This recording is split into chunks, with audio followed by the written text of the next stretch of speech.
खुद को कब तक यूं ही आईने में निहारती रहोगी? अच्छी लग रही हो, अब चलो भी, वरना पार्टी में सबसे देर से पहुंचेंगे। कुणाल ने नेहा की तरफ देखते हुए कहा। वैसे भी इतने सारे लोग होंगे, किसको फुर्सत होगी कि तुम्हें देखे? पार्टी में सब खाने पीने के लिए जाते हैं। ऐसा देखा जाए तो पीने और ग्लैमरस तितलियों को ताकने जाते हैं। ना जाने किसके लिए इतना तैयार होना चाहती हूँ। मैं तो रोज ही तुम्हें देखता हूँ, जैसी हो मेरे लिए ठीक हो। वैसे भी शादी के इतने सालों बाद कुछ फ़र्क नहीं पड़ता। कुणाल एक बार बोलना शुरू कर दे तो उसके तानों के उपहास घुल जाता है और वह जो मन में आता है वह बोल देता है, बिना यह सोचे कि सुनने वाले को कैसा लगेगा। लेकिन ऐसा वह केवल नेहा के साथ ही करता है, वरना अपनी प्रोफेशनल लाइफ में तो बहुत नाप तोल कर बात करता है। पता नहीं नेहा के साथ ही क्यों उसका व्यवहार बदल जाता है। दूसरे के लिए क्यों, खुद के लिए तैयार होती हूँ मैं, अच्छा लगता है। नेहा बोली, जानता हूँ तुम्हें बन ठन कर रहना पसंद है, लेकिन वह सब भी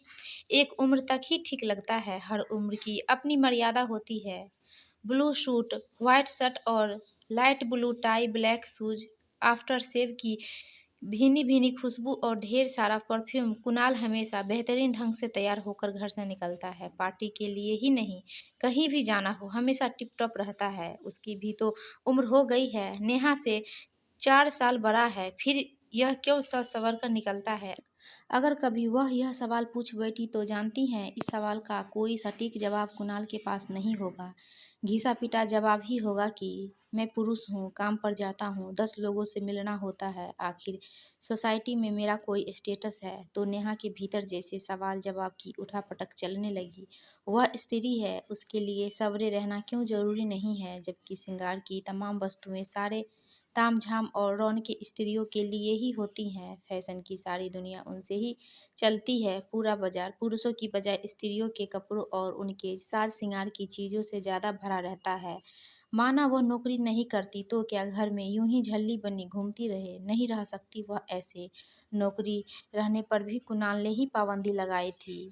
घर पर भी तैयार होकर रहना ही पसंद था उसे। कुणाल को इस बात से खुश होना चाहिए था कि उसकी बीवी स्मार्ट है, सही तरह से रहने के तौर तरीके जानती है, लेकिन उसे ये सब फिजूल की बातें लगती है। वैसे भी नेहा की हर बात को काटना कुणाल अपना जन्मसिद्ध अधिकार मानता है। और उम्र की बात करे तो 40 की हुई है, बस 20 साल में ही शादी हो गई थी। एक बेटा और एक बेटी है। बच्चे बाहर हॉस्टल में रहकर पढ़ाई कर रहे हैं, इसलिए समय ही समय है उनके पास, इतना कि बिल्कुल बोर हो जाती हैं। शादी के बाद सारे शौक सपने कब चूल्हे और गृहस्थी की भेंट चढ़ गए पता ही नहीं चला। वह जिस क्षेत्र में अपना मुकाम बनाना चाहती थी उनके बारे में पता चलते ही शादी के बाद भड़क गया था कुणाल। कोई ज़रूरत नहीं है ऐसी बेकार की बातों को दिमाग में लाने की भी। शादी से पहले के जो शौक हैं उन्हें जाकर किसी मिट्टी के ढेर के नीचे दबा दो, वरना परेशानी तुम्हें ही होगी। यह समझ लो, तुम्हें किसी चीज़ की कमी कभी नहीं होने दूंगा।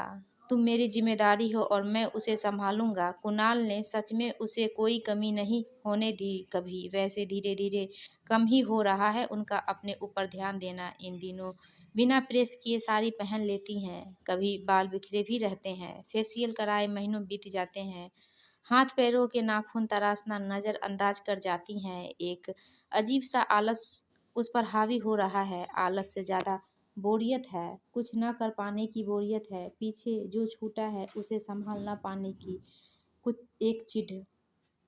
अब जब कहीं बाहर जाती हैं तो कुछ ज़्यादा ही देर लगती है उसे शीशे के सामने से हटने में, मानो सारी कसर उसी दिन पूरी कर लेना चाहती हो। उम्र हो जाए तो क्या सजना संवरना, खुद पर ध्यान देना छोड़ देना चाहिए। इस तरह तो अपने लिए जीना भी छोड़ देना चाहिए। नहीं कर सकती वह कुणाल से सवाल और बहस तो कतई नहीं। इसलिए सारे रास्ते चुप ही बैठी रही गाड़ी में। पार्टी में रघुवीर दा को देखकर हैरान रह गई। हमेशा की तरह खादी का कुर्ता पजामा पहना हुआ था। अक्सर वह कहती, दा गांधी जी के बाद आप ही खादी के सबसे बड़ा प्रचारक है। तो वह जोर जोर से हंसते हुए कहते, बहुत शैतान हो तुम नेहा, लेकिन अपनी ये शरारतें, ये चुलबुलापन हमेशा कायम रखना। इससे व्यक्तित्व और कला दोनों में निखार आता है। शैतानी और चुलबुलापन दोनों को ही वह अपने अंदर संभाले हुई थी।